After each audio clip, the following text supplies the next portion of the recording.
What's going on, you guys? Like, welcome you guys to the channel. It's your boy Big Dog back with another one take review. Today I got one for STARGIRL, Season 2, Episode 3, Chapter 3, Summer School, okay? And listen, my boy in the building. My boy is officially a part of the JSA. Let's give it up for that boy, Mike. Let's go.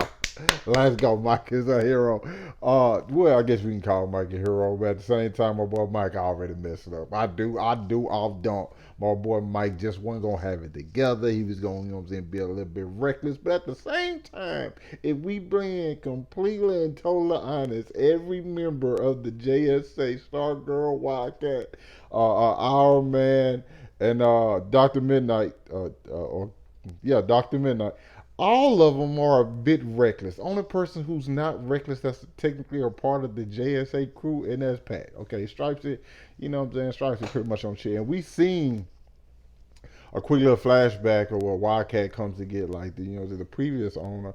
I think his name was Mr.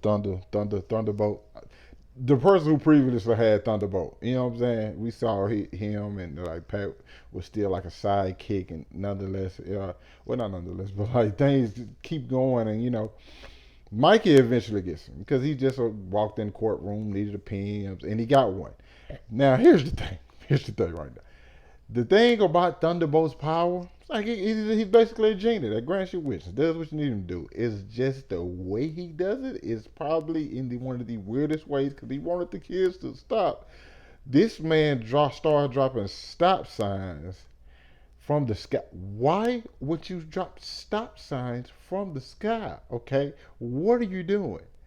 What is happening? So my boy Mike is just, I mean, he has to really, really think out his wishes before he does them. And eventually we see Mike kind of slipping because he has the pen in his hand and makes a wish at the end of the episode that just messes up everything. But we're going to go back a little bit because we're going to talk about Yolanda, because Yolanda's still kind of suffering for a little bit of PTSD from killing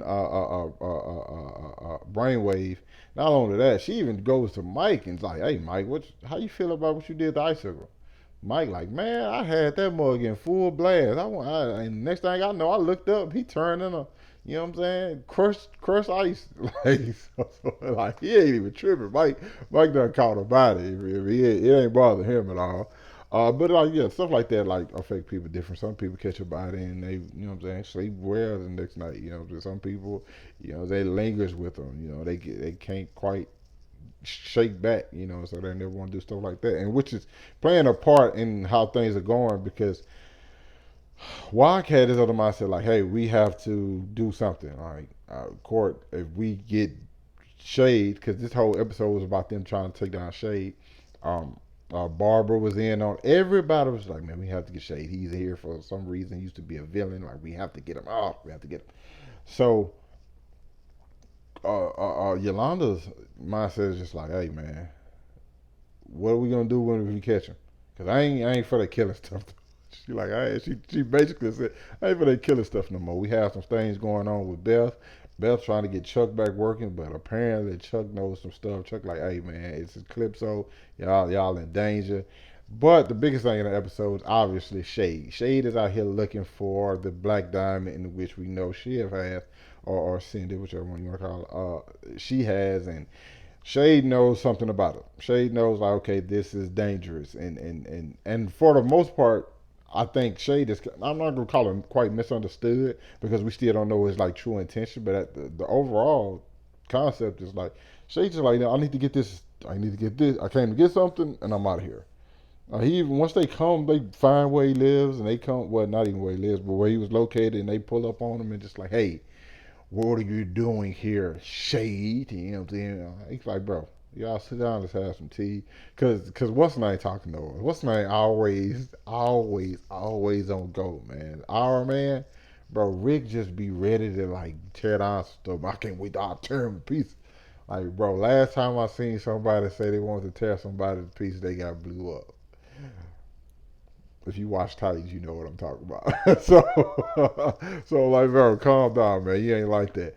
And like Shade, like stuff eventually pops off because Mike, who was put on the sideline, comes in and gets Thunderbolt. And he thought about the wish well, and he gets Thunderbolt to attack Shade. Shay loved this everybody in the room. He for some reason, for some reason or another, I just thought this was hilarious. For some reason, he got Beth and just scoot her chair up to the table and just put her head down, like table. Rick, he threw him a few places. Pat, Mike got them both tied down. Yolanda as well. Only person he was having a problem with, you can see he was struggling, was Court because of the cosmic staff and the light that the cosmic staff had. Enough light, so you get rid of the shade. So of course, Court is the obvious like enemy to or like best chance to have against the shade.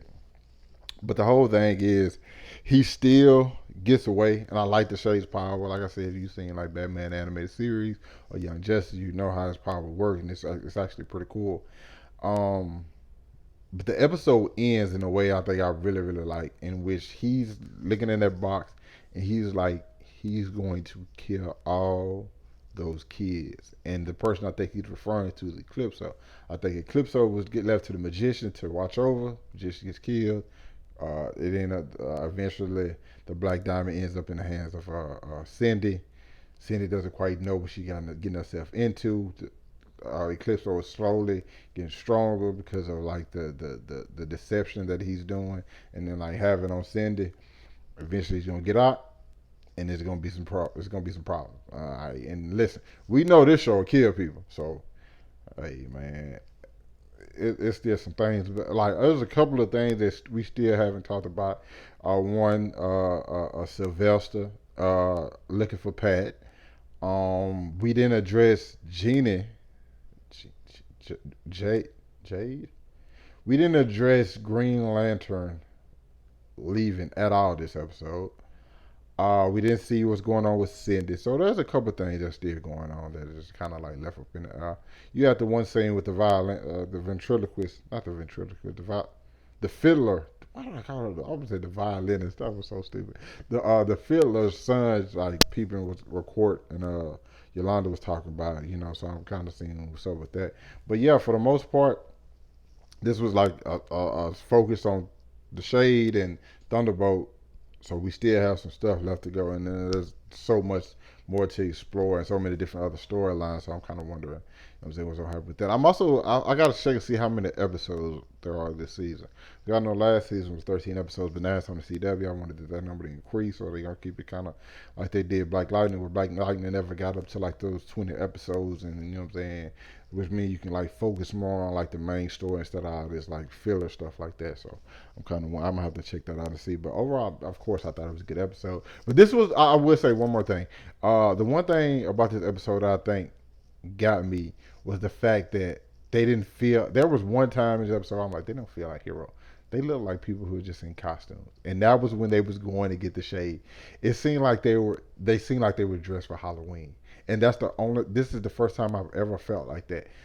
I, and this was when like they was meeting Pat in the street. It was like, okay, we have to go to the house. I'm like, they seem like some trick or treaters right now. I don't know why, but they felt like some trick or treaters. So I need to get back to that. Get the hero element back rolling. You feel me? So yeah, you guys let me know what y'all thought about the episode down in the comments. Hit that like button, subscribe to my channel. Thanks for watching the video. Hope you guys are staying safe, and I catch up with you guys later. Peace out, man.